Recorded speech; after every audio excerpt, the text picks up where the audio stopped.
tout le monde.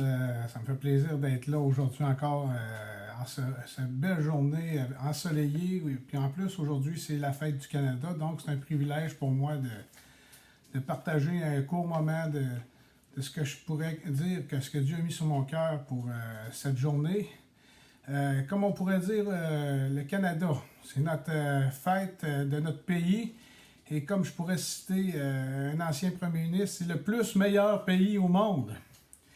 Et je suis assez d'accord avec lui. Je ne peux pas vous dire que je pense que c'est le meilleur, mais je pense que ça fait partie des endroits dans le monde où on est le mieux. On manque pas beaucoup de choses. On a de l'eau à profusion, on a de la nourriture. On est quand même un pays riche. On a quand même une grande liberté de faire à peu près tout ce qu'on veut, même des fois presque trop de liberté. Mais c'est pas un pays parfait. Hein? On sait que c'est pas un pays parfait. Puis j'aimerais ça vous lire un petit quelque chose. On connaît tous l'hymne national, là, au Canada, terre de nos aïeux, ton front est saint.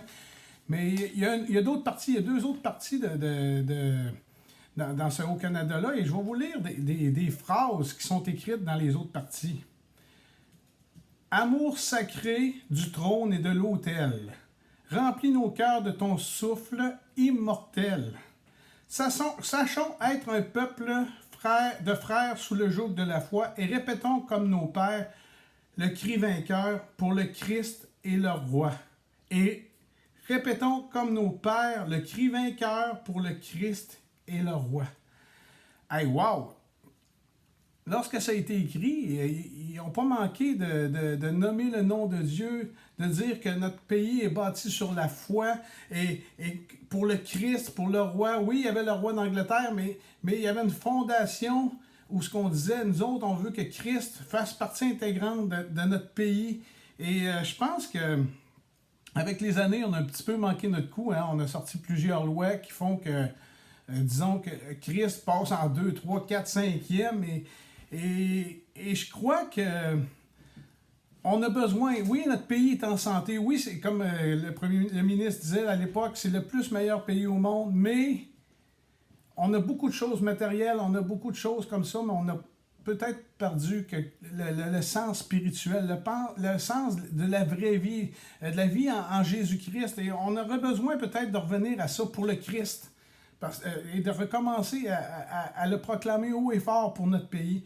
Et je pense que nous, en tant que chrétiens, on a un rôle à jouer là-dedans. On a un rôle même que je dirais extrêmement important.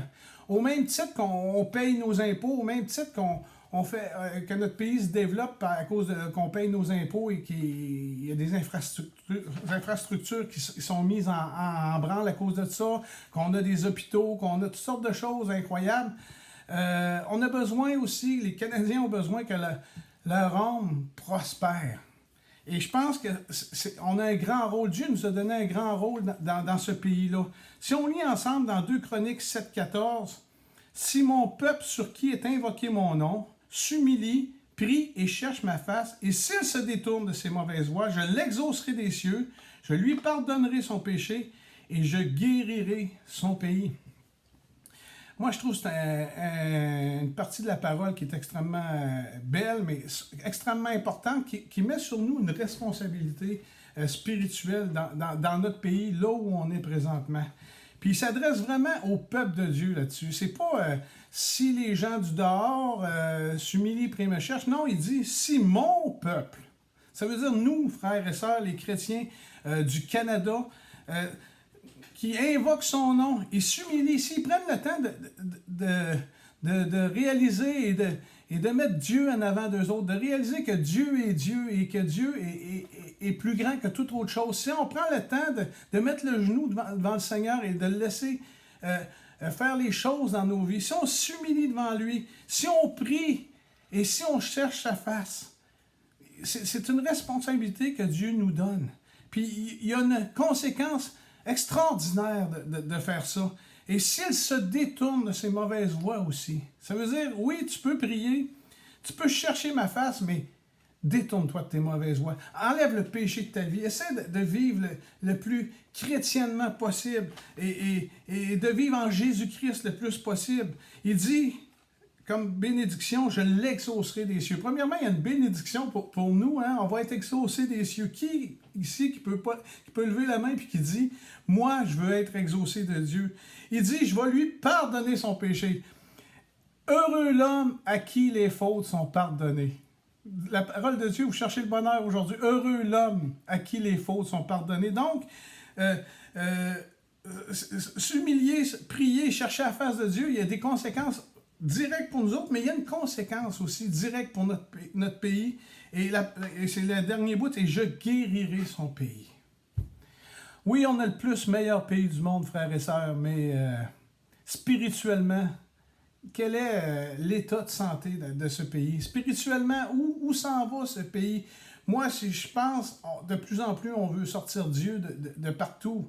Puis, peu importe l'opinion qu'on peut avoir, Dieu, il sort de partout, mais il sort des cœurs, il sort des vies, il sort des familles. C'est pour ça qu'on voit aujourd'hui des familles qui sont divisées, des familles qui sont brisées. On voit que maintenant, il y a plus que 50% de divorces. Nos familles sont détruites, frères et sœurs. Nos jeunes sont plus angoissés que jamais. Avant, on voyait rarement ça, des jeunes angoissés comme ça, mais présentement, on voit des jeunes qui sont angoissés. On voit un taux de suicide.